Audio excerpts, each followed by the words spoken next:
The jungle groaned under the weight of an alien storm. Violet clouds swirled in a sky too strange to be Earth's, and the treetops trembled in anticipation. Sergeant Kara Lynn wiped blood, her own, from her forehead and glanced back. The sound of thundering footsteps shook the jungle floor. The dinosaurs were getting closer. 2 hours earlier, Kara's dropship had crash-landed on planet Eltros 9, a terraformed world once destined to be a utopia. Instead, it became a lost colony, written off after the last communication 10 years ago. Now, Kara and a handful of survivors from the deep space salvage ship Hawkeye were trapped.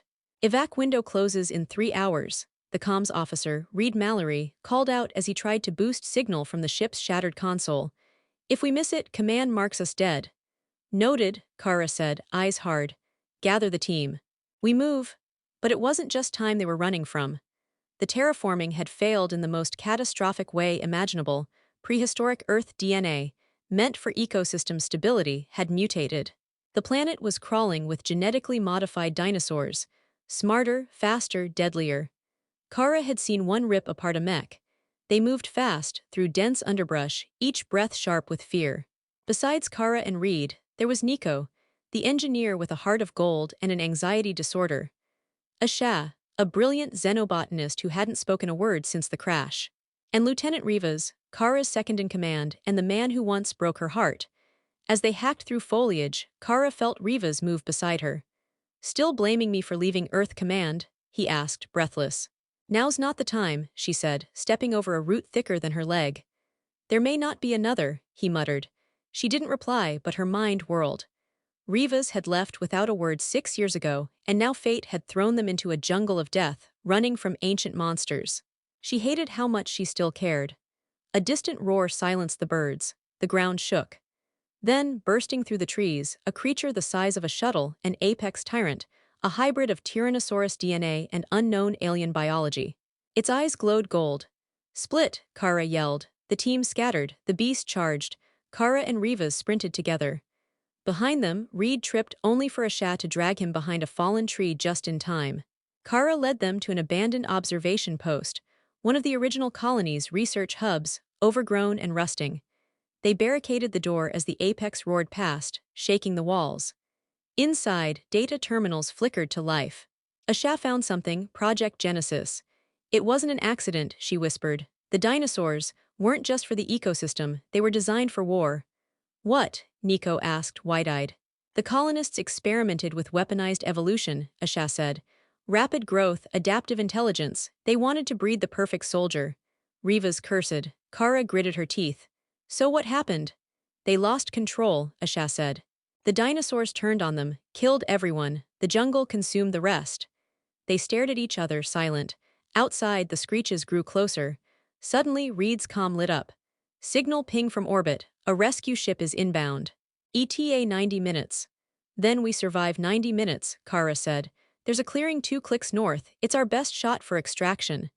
They moved again, the jungle even darker now as night fell. Glowing spores lit their path. The sounds of the jungle shifted from birdsong to predator calls. One by one they emerged, raptors. Not like Earth's, they were sleeker, armored, and fast. Run, Kara screamed. The chase was pure chaos. Reed fell again, but Nico stayed with him. Asha used a strange plant to ignite a bioluminescent flash, blinding 2 raptors. Rivas fought one off with a plasma blade, saving Kara's life. She stared at him, breathing hard. Why did you leave? She asked. I couldn't bear to lose you in war, he said, so I ran before it happened. We're in a war now, she said. I'm not running this time. They kissed, suddenly and fiercely, as screams echoed in the distance. Then they moved on, not wasting a second. At the clearing, the team was bloodied but alive.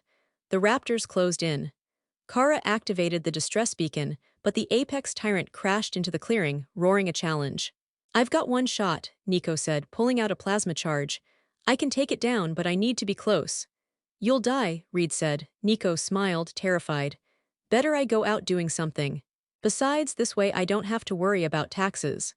He ran forward. The others screamed. Nico planted the charge on the beast's leg. It swung its tail, smashing him into a tree, but the charge detonated, tearing its limb off in a thunderous explosion. The apex roared in agony, stumbling. Then the ship appeared overhead. Evac window in 60 seconds. the pilot called over the speaker. Kara and the others sprinted to the lift cable.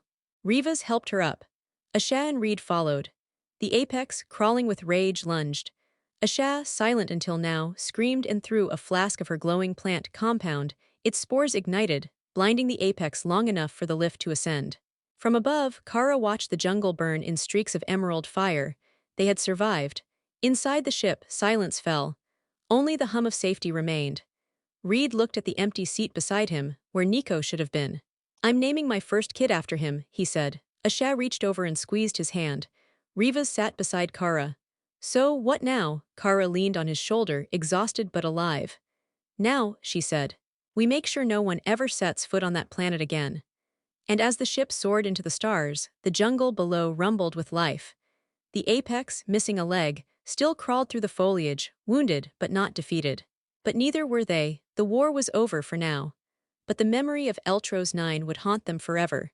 And love, in the midst of chaos, had found a place to grow. In the heart of the jungle, where monsters reigned, humanity had survived. They had outrun the dinosaurs, and won.